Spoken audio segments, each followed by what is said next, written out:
Seltzer water is my therapist. I breathe into seltzer water. I drink seltzer water. I can't even drink still water. I just think that every time it tells me that it's a flavor, it's lying to me. Welcome to the Most High Show, a show about recovery, spirituality, and all that. Produced, posted, and hosted by people in recovery who have strength and hope and want to share it with you. If you or someone you love is suffering, we want you to know you are not alone. This is the Most High Show. All right. We're live. Perfect. Thank you. Welcome to the Most High Show, made by and for people in recovery. A show not just about recovery, but spirituality and being human. Our mission is to provide impactful, community-driven media that informs, empowers, and inspires positive change. Real people, real stories, real life. This is the Most High Show, Intern Takeover Edition. Yeah. I'm Josie, and tonight I have Kim right here to my left, and Sarah over here to my right. Emphasis on the because we already have Sarah with an H, so this is Sarah. Welcome, ladies. You might be wondering, audience at home, audience in-house, we have a live studio audience tonight.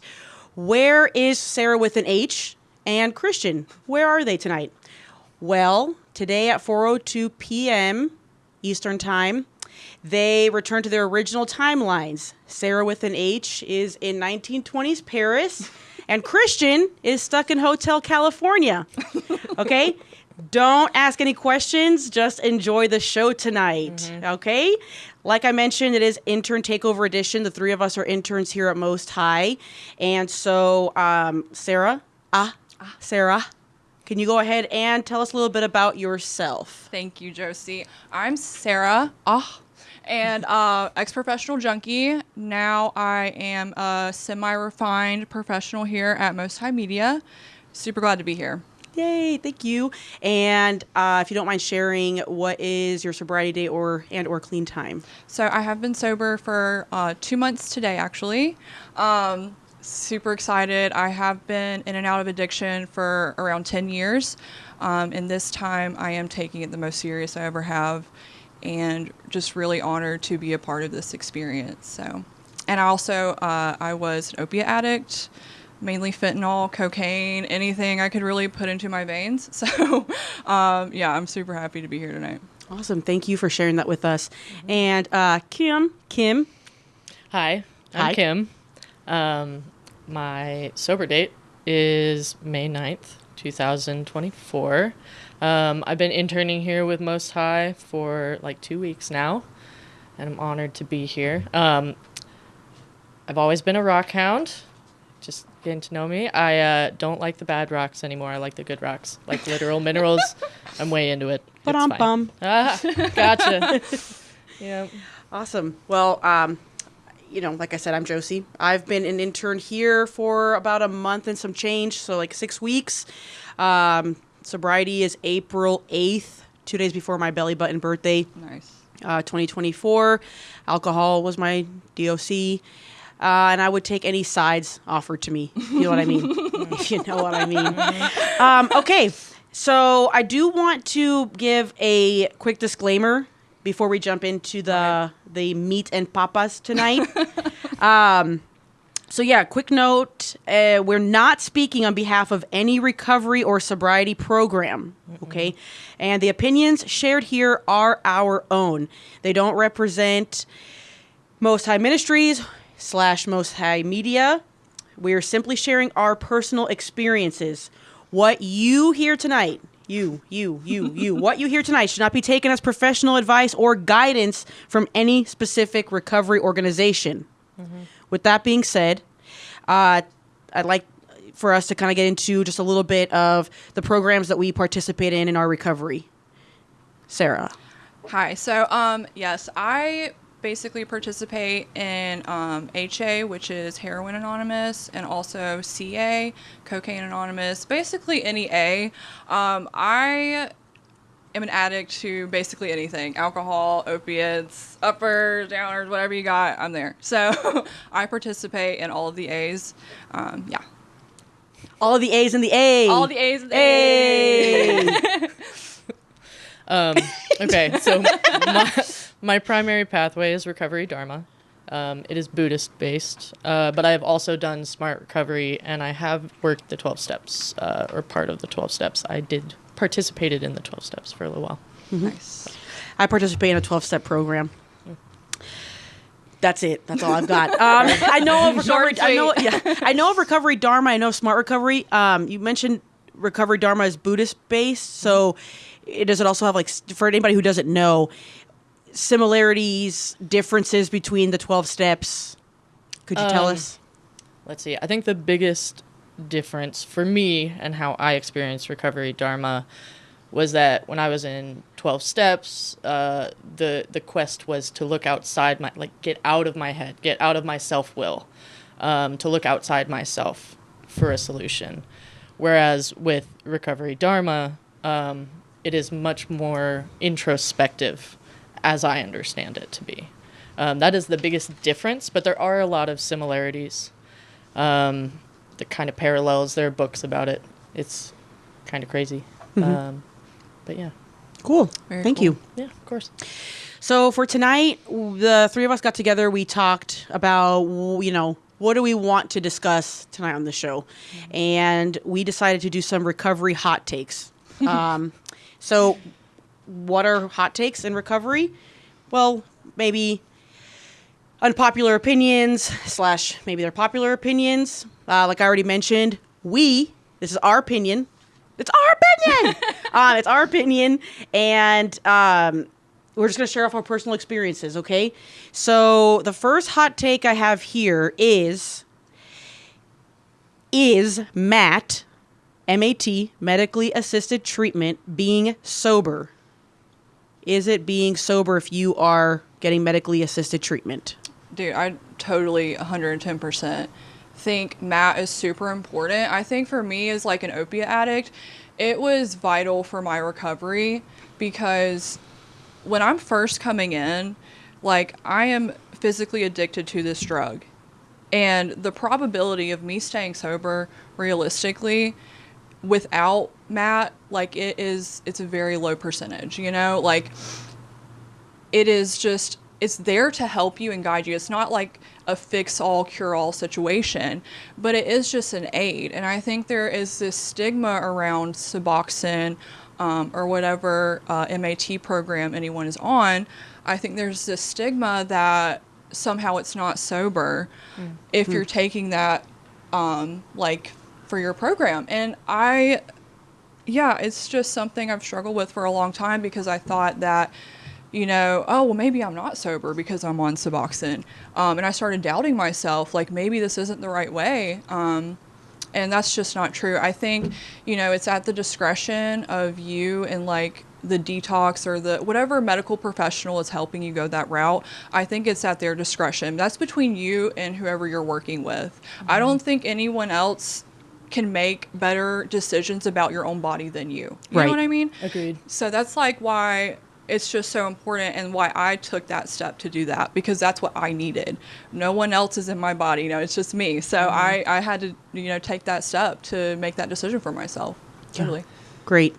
Yeah, for me, it boils down to prescription. Are you taking it as prescribed? Right. Mm-hmm. Absolutely. Are you taking it and it is prescribed by a medical professional? Like, I think that's the big difference. Mm-hmm. That so long as it's taken in that measured way, right, I think MAT can be very useful and is necessary in many people's case. So. Absolutely. Yeah. For me, I went to detox and I had medically assisted treatment. It was vital for me. Mm-hmm. Prior to going to detox, I tried to do it on my own. I hear a lot of people say, I'm raw dogging it. I'm doing it by myself. That's fine. That's great. We talked about this the other day. I have 2 kids, and my first son, I had a C-section, and I remember people were like, you didn't actually go through labor. You didn't get the whole pregnancy experience. And it was like, ashamed for having a C-section. He was breached. And with Blaze, my second son, I wanted to have natural so bad because I wanted that experience. Right. You know, I wanted to be able to be like, I had it. Either way, I had a baby, though. Right. The outcome was a baby in both scenarios.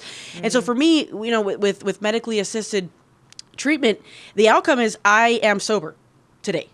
And so I don't believe in shaming anybody. Like you said, if you were taking it, you know, as recommended per your doctor, you know, my alcohol withdrawals for me were so hard. I tried to do it on my own, but it's like by day 4, I was toast. You know, I needed help. And so for me, it's just like, it's a personal journey. Absolutely. My thing is, I'm cautious, you know, with me being in a 12-step program. I'm cautious in the rooms of who I talk to. Right. And, you know, I'm not pushing either or. I'm not pushing to do it. I'm not pushing not to do it. Absolutely. So, but to me, it's like if the outcome is sobriety and it helps your long-term recovery, then, hey, you know, I'm not Absolutely. going to shame anybody.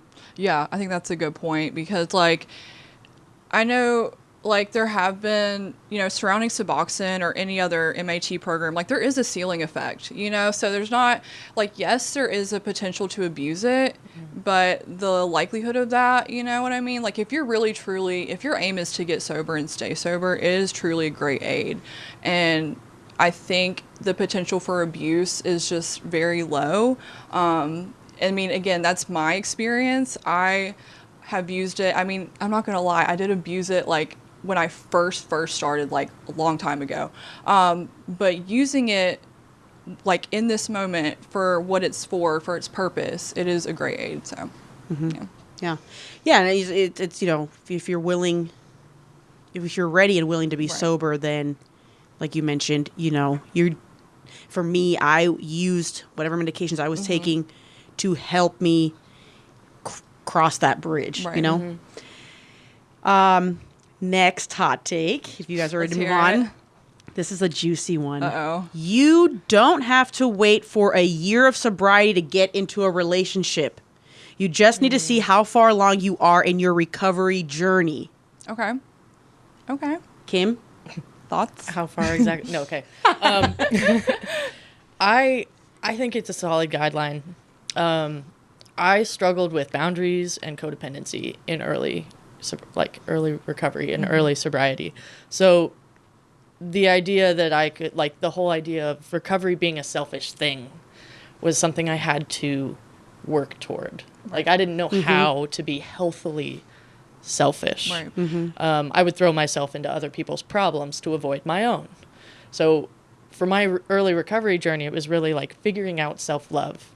And for me, in early recovery, if I'm sitting here trying to figure out how to love you, it is at the cost of me figuring out how to love me. That is to the detriment of that. Yeah. And until I can figure out the self-love thing, it gets really complicated really quick with, like, relationships for me. And I would have thrown myself into that, and that would have been my focus. Yeah. Not recovery, not sobriety. And it would have been equally dangerous almost, because, like, what if they relapse? I would go off that cliff with them. I would have. So for me, it was a solid guideline, you know. Yeah. Oh, yeah, I agree. Great answer. Great take. What about you, Sarah? Yeah, I totally agree with that. I know I'm one of those where, like, every time I got sober in the past, I was like, all right, here we go. Let's jump into, like, a super committed toxic relationship, full throttle. And, like, I thought in the beginning it was, you know, like, it was healthy. And then, you know, start cutting corners. Oh, well, making excuses for the behavior.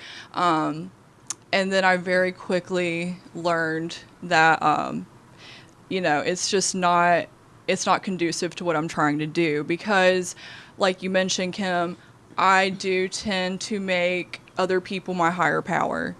And you know what I mean? So it's like I'm basically worshiping them. Like, what are they thinking? Like, how can, you know what I mean? Just going down that whole rabbit hole where I'm really just not even thinking about myself and, you know, helping other people or being an asset to the community. Just like not even, what's the word? Yeah. So I just think for me, I can't hop into a relationship, too quickly, especially in early recovery, just because I'm trying to focus on like not dying, So that's kind of the focus now. Go ahead. Sorry. I also had a friend who talked about it, like figuring out how to show up for yourself throughout the calendar year. Because she would talk about like anniversaries and birthdays and these dates that come up that we need to figure out how to cope with those moments on our, like, find our own tools rather than relying on someone else and like leaning on someone else. So that's how she described the guidepost of like waiting a year. She was like, let yourself get through 1 year and see how it goes seasonally, like see how it goes anniversary wise, see all those dates through, and then maybe consider if a relationship's what you're looking for at that point. Right. It'd be like a healthier approach. I had never heard it put that way. I absolutely love that. I love that because, wintertime it's cuffing season, y'all. It's cuffing season. And then fall time, it's like, the pumpkin patch and blah, blah, blah. And, the holidays. And then, spring fever. Yep. Yeah, I struggled with People spring. be springing.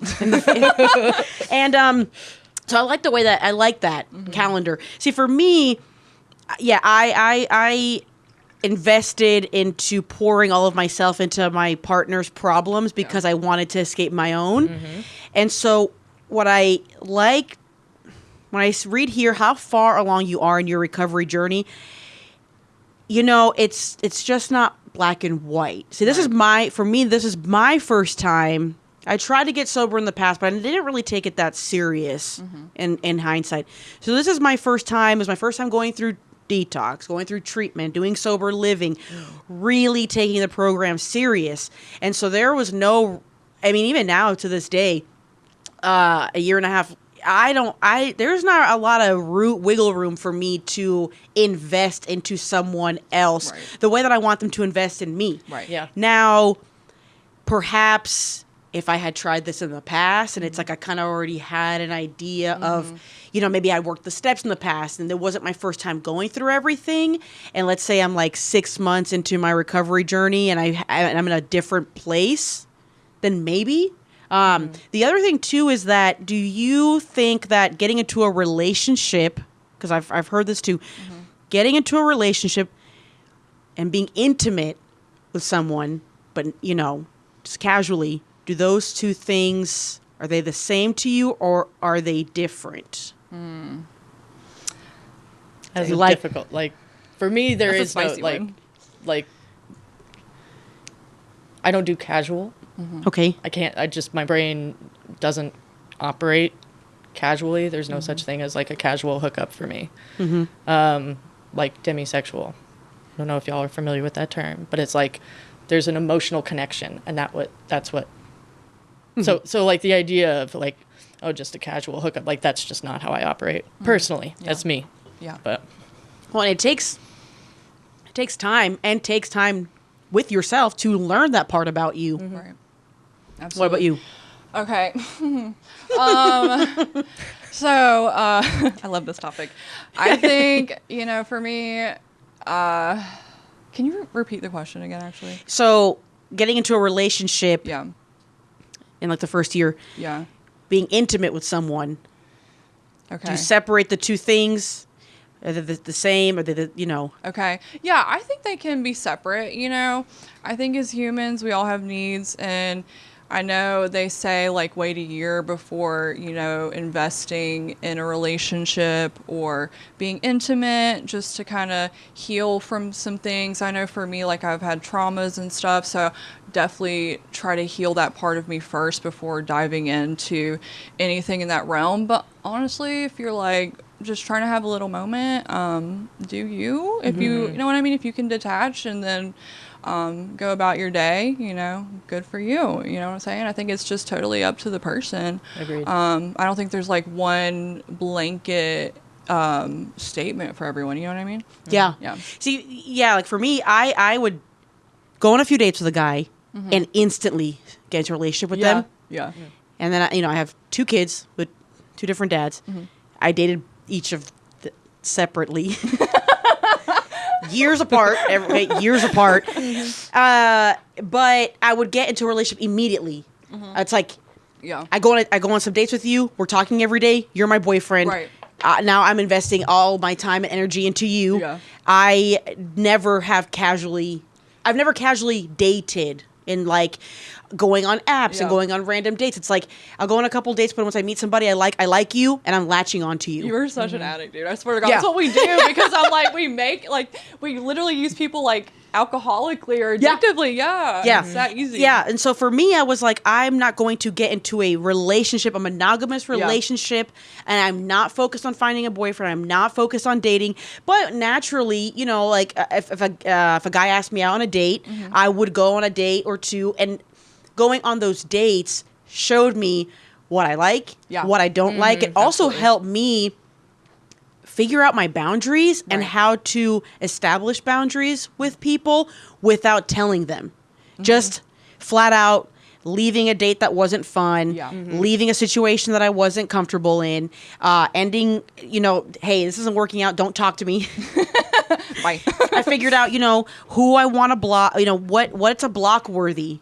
Like, I'm not going to keep blocking people and unblocking them. Right. What's block worthy? What's delete number worthy? What? And so casually dating in that sense was good for me because I was still focusing on myself, but I would just let it happen. Like, I was like, if somebody asks me out, maybe yes, maybe no. That's a good point. I really like the way you put that, because I think too, like, I think learning what you like again and like testing the waters and just seeing what you're actually looking for in a healthy relationship is super important. Because I know for me in addiction, I don't know what the fuck healthy relationships look like. What the hell? What the hell? What the hell? And so yeah, I think it's super important to see that good people exist and like they want to be around you, and like how do you interact with that? How do you accept love? You know what I mean? That's a huge one. Holy shit, how the fuck do you do that? So I think it's like really cool to kind of experiment, like you said. Yeah. So I also liked what you said about your examples of boundaries, because like when I came into early recovery, I didn't know how to say no to myself and therefore did not know how to say no to other people. But the boundaries you described were for you. right. And that's how they worked, is you enacted them. You set your boundaries and you respected them. It's not something you have to tell another person. You don't give, a boundary isn't something you tell someone else to not do. You don't tell them a limitation. It's what you do for yourself. And that was something I had to figure out. So I was really glad you talked about that. Thank you. Yeah. Yeah. Ooh, man, we are Heating up. heating up. Heating up. All right. Let's stay in the realm of dating and stuff. Sober people should only date other sober people. Why? So, okay. You feel strongly. Let Go. me back up my why a little bit. Okay, so I think in early recovery, that maybe the like intention behind that is like you don't want to be around your substances until you build up Immunity? the empowerment, the immunity, you know, the spiritual protection or the armor or whatever you want to call it. It's different for different programs. Until you have those boundaries for yourself, until you can go and see something and not be tempted. Like, look, my DOC, my latest DOC, let's be honest, was methamphetamine. Pretty hard to find that on every street corner. Alcohol, a little bit different. So, I don't know. In early recovery, could I have gone to a show or gone to a club just to dance and not be tempted and not fall back off the wagon? You know what I mean? I don't think I had those boundaries for myself. I don't think I had that strength in me, and I didn't need to test it early on. So I'm thinking that maybe the intention behind that is, you know, protect yourself, especially in early recovery. Like, guard your recovery, which I think is smart. But I think for me, I have over a year sober. Woo. Amazing. Insert applause. But I'm just saying, like, at the point I'm at now, I don't think I would need those training wheels, as it were. Like, and I don't like the idea of limiting myself in that way. Okay. Yeah. It's I'm not saying anything negative about the population that we are as sober people. I'm just saying, like, why would I limit myself like that? Right. Yeah. Yeah. No, it's a good point. So I think too, dating, like having to date another sober person, I don't think that's a requirement. You know what I mean? Like I think for me, I have, dated in the rooms, and I think it would be cool to date outside of the rooms. I've never really truly done that, now that I'm thinking about it. But I think, I've heard other people say, that it is like, it's not a bad thing, like it's totally fine dating someone who isn't an alcoholic or an addict who's in recovery.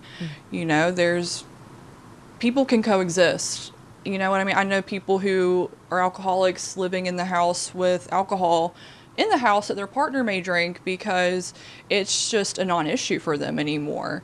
Alcohol, once you work the steps and you're solid in your recovery, it's totally fine if you feel that within yourself. You know what I mean? To be with someone who maybe isn't in the rooms. So, yeah, I've dated both. Yeah. I've dated somebody who is an addict, and I've dated somebody who's not. It's something that I've talked about with like my sponsor of, right now, full transparency, I'm in like a crisis mode of like dating, who will I date? Who will it be? Like magic ball, tell me, is it going to be this? Is it Stacy? Whatever. I don't know. But, so for me, it's like, I would, the concept, because even the person I dated that wasn't an addict, they just didn't get it. They didn't get it at all. And so, for me personally, finding someone who's normal drinker, it would have to be somebody who, I guess, is like willing, right, to try to understand as much as they can. He would say a lot of, he would a lot of times be like, why can't you just drink normal? Let me, one time when I tried to get sober in the past, I was dating this person, I was dating him, and we went to a concert, and he was like, I'm going to get some beers while I'm here, and I'm going to drink. And I was like, can't you like have fun with me without drinking? But then at the same time, I'm like, it's a concert. It's normal. That's right. like what he's people having, do. yeah, it's what Right. he's only having 2 beers. Right. I cannot. And so, Right. I don't know. For me, it's just like there'd have to be like some understanding. I live Yeah. right now with my parents. There's alcohol in the house. I forget that it's even there. Yeah. I've stayed there alone before, and even when I'm super duper stressed, I cannot even tell you. I haven't like gone to the liquor cabinet and been like It's just not breathing and sweating over it, Yeah. Yeah. But it's my parents don't really drink. They Yeah. have it. They have a bar for when they have guests over, so they can offer them a drink. They're normal drinkers, Yeah. And so it's like that's different than if I were to be living with somebody who wanted to have like a cocktail every night, So yeah, I think I would prefer someone who is sober, Right. like I am, but they need to have their own program, their own recovery, Absolutely. not down my throat. It's the way I see it is kind of like if spouses that work together, a lot of the time, and I've worked with people like that. It's like we don't talk about work at home. Yeah. Yeah. Yeah. Yeah. I do think there's like a consideration that would be necessary to date outside Yeah. sobriety. It's just like, okay, alcohol especially being a part of the culture as it is. It's everywhere. It's in all sorts of events. It's just everywhere. How considerate are you of your partner? Like there would have to be some middle way. Yeah. Right. So yeah, that would be interesting. Yeah. So I'm coming from a completely hypothetical point because I haven't dated in years. So yeah, this is all purely hypothetical. Hey, I just want to reiterate again that this is our opinion. Yeah. Sparkle, sparkle. All right. Let's get a little bit past the dating, love, sex. We'll talk. Let's see. You don't need to hit rock bottom to get sober. Yes. Sarah brought this up. Okay, hold on one second. Okay. So, I think for this, I feel this with my whole heart because unfortunately I am one of the ones where I had to hit rock bottom like literally every other week to get it drilled into my head, the severity of my situation. and how bad my addiction truly was. But the thing is, it doesn't have to be that way. Like, you don't have to go out and overdose and get to the lowest of the low to be like, hey, I need help. You know, I think there is power in being like, hey, I think things are getting a little out of hand, you know, like, I need help. There's nothing wrong with that. And I think just for my story, I'm stubborn as shit, dude. And We all are. you know what I mean? And it's like, so unfortunately, I just kept drilling that point home. Like, you know, I had to reach the lowest depths of hell. But like, again, I don't think it has to be like that. I think for anyone who is struggling, you know, don't wait until it gets super, super bad. It's possible to get it now, you know? Yeah. So for me, this is a question of semantics. Yes. It boils down to, how do you define rock bottom? Right. And I've heard it described as it's the point at which you stop digging. Yeah. And I think that can be of different severity. Everybody's stories are different. Maybe it just is like, oh, I've noticed this thing getting a little out of balance in my life. And that point at which you turn and you say, something needs to change. Right. That can be your rock bottom. It's not going to look like anybody else's. Right. And that's totally fine. Like, even for me, I struggled with the concept of rock bottom when I first heard it, because I was like, I don't know if it's quite gotten that bad. But I had gotten into some legal trouble, and I had been punishing myself and isolating myself for years, and I woke up one morning and I was like, I didn't recognize myself. And it was that moment where I was like, I don't want to do this anymore. I need guidance, because I obviously can't figure it out myself, but I need to change. Yeah. And I was ready for it, and I was willing. So it's like, it wasn't necessarily, you know, I wasn't forced into detox. I wasn't forced to go on the path that I chose. Right. But there was a part in me that was like, I can't do this anymore. Yeah.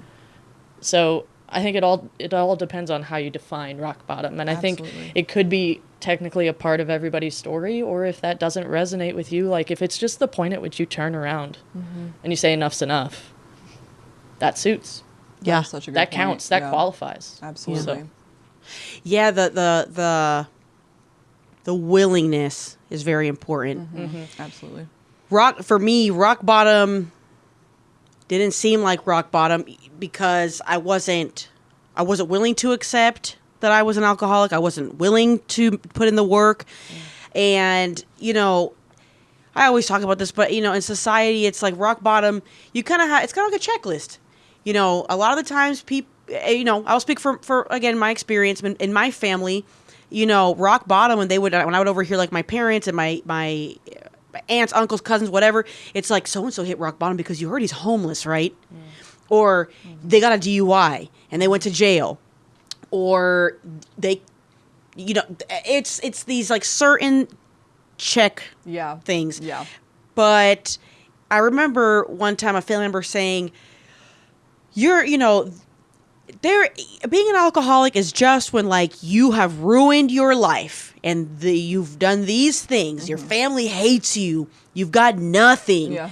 But if you have a job and you're maintaining and you have a roof over your head and you're taking care of your kids, so what if you drink a little too much? You know, you're just who wouldn't drink? And that I hung on to that for so long because that was my life. Yeah. I was like, so long as I can have a career and, you know, have these things, then it's not a problem. Until it started to be a problem for me. I'm calling out of work. I'm showing up to work drunk. I'm passing out in front of my kids.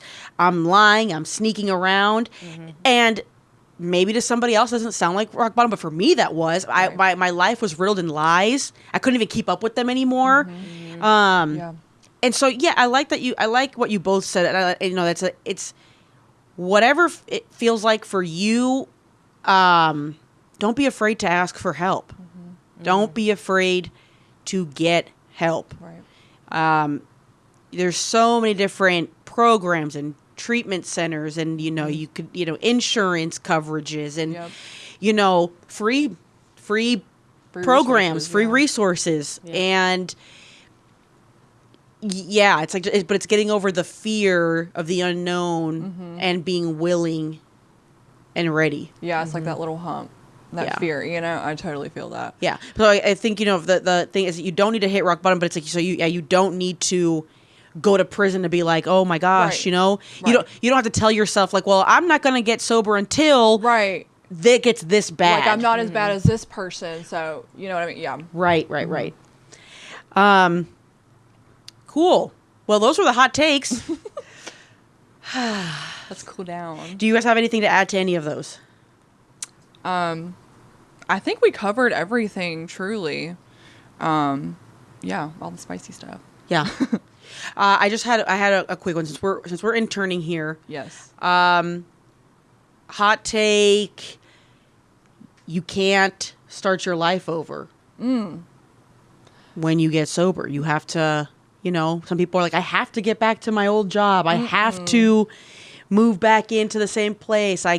You know, I can't have a reset on my life. Dude, I was ground up, baby.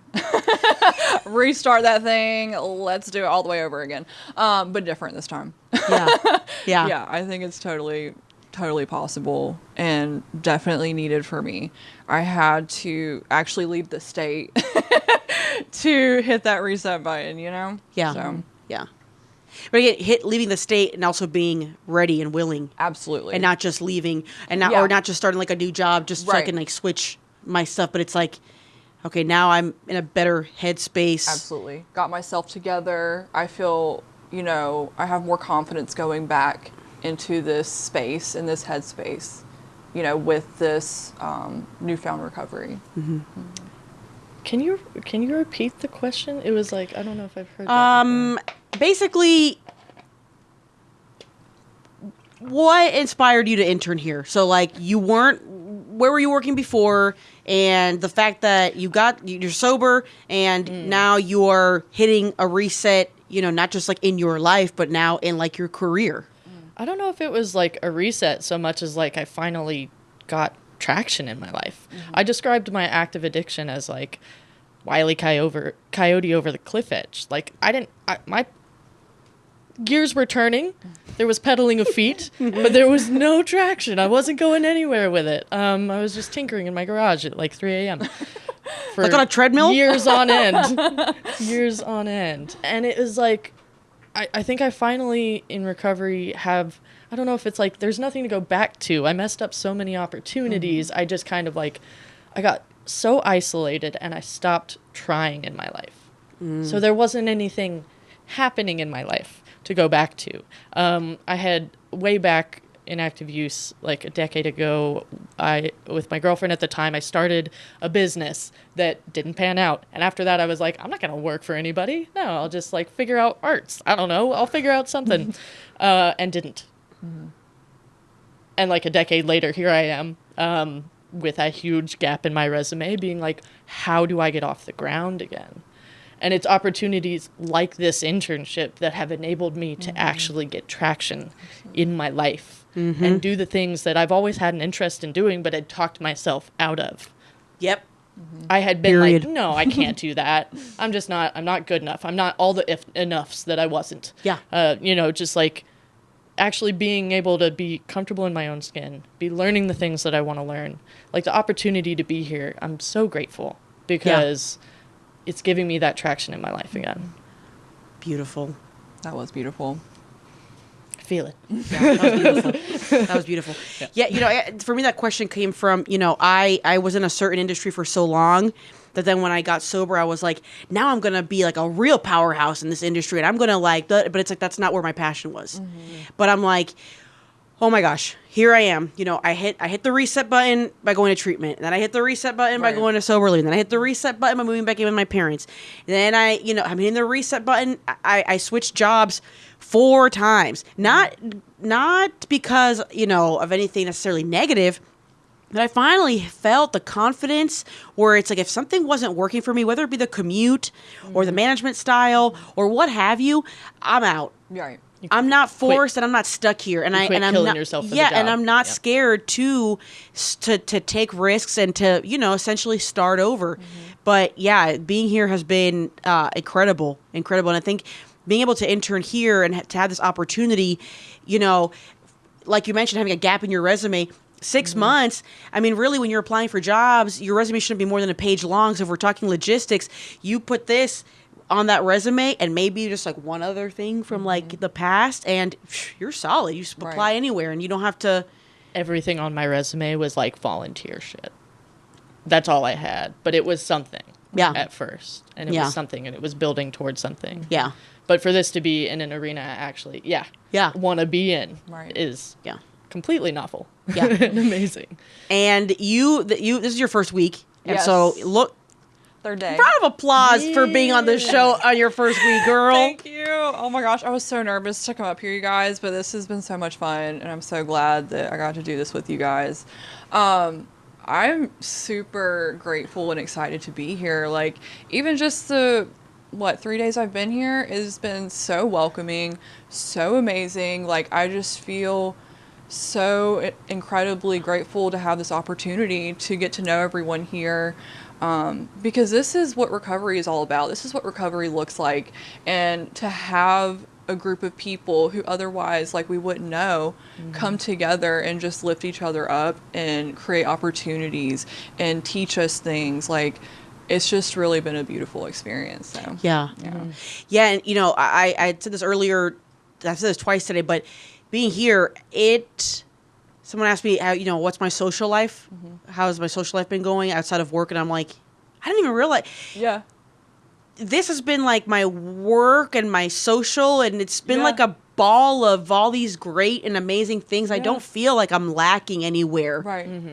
It's like fun. It is. It's fun, and it's productive, and it's positive. Shout out Most High Media. Shout out Christian. Hell yeah. Yeah. Thank you. So to kind of wrap things up, I wanted to do a quick little fun this or that recovery edition. Let's do it. Okay? Ready? Bring it on. Number 1, seltzer water or Diet Coke? Oh, God, neither. Are you in recovery? Yes. What do you drink? Water. Water and Coca-Cola. Plain water? Like legitimate Plain Coca-Cola. Who are Mexican you people? Coca-Colas? Yeah. Okay. Yeah. All right. Seltzer water or Diet Coke? Diet Coke for sure. Yeah. Seltzer water. Seltzer water is my therapist. I breathe into seltzer water. I drink seltzer water. I can't even drink still water. I just think that every time it tells me that it's a flavor, it's lying to me. No, it's not. I try them, and I'm like, this isn't blackberry. I'm gonna bring 6,000. I want my money back. Oh wait, I didn't pay for this. This is my friends who gave me some. There's a tier list of seltzer waters. Okay, Red Bull or Monster? Red Bull. I don't drink energy drinks. Kim, if I the opinions my expressed, arm, it'd be a the monster. opinions expressed by Kim do not represent the recovery community. Red Bull. Red Bull. Seasonal flavor. Ice cream or chocolate? Don't you dare. Kim. I'm lactose Sarah? intolerant. Ice cream. Ice cream. Yeah, ice cream. I'm lactose intolerant. Coconut ice cream? Okay, non-dairy? So there is a place in Woodstock that I go to because they can, okay. Then ice cream, if it's not actually made of cream. Okay. Yeah. What? Decaf or caffeinated coffee? Bitch, caffeinated. Caffeinated. Oh my God. I don't drink coffee. Oh my God. Okay, prayers or meditation? Meditation. Thank you. Finally. Prayers, because I'm a Yapatron 3000. I'm yapping all the time. I'm yapping to God. Sometimes I'm yapping to God, and I'm like, oh, God, I just lost my train of thought, man. Like, I'm gonna start over. What about you? I'm gonna do a little bit of both. I love a little prayer and then a little meditation moment. Okay. Okay, final one. Kombucha, yes or no? Yes. I love the ginger. I used to be yes, but now I'm no. Why no? I don't know. I don't know.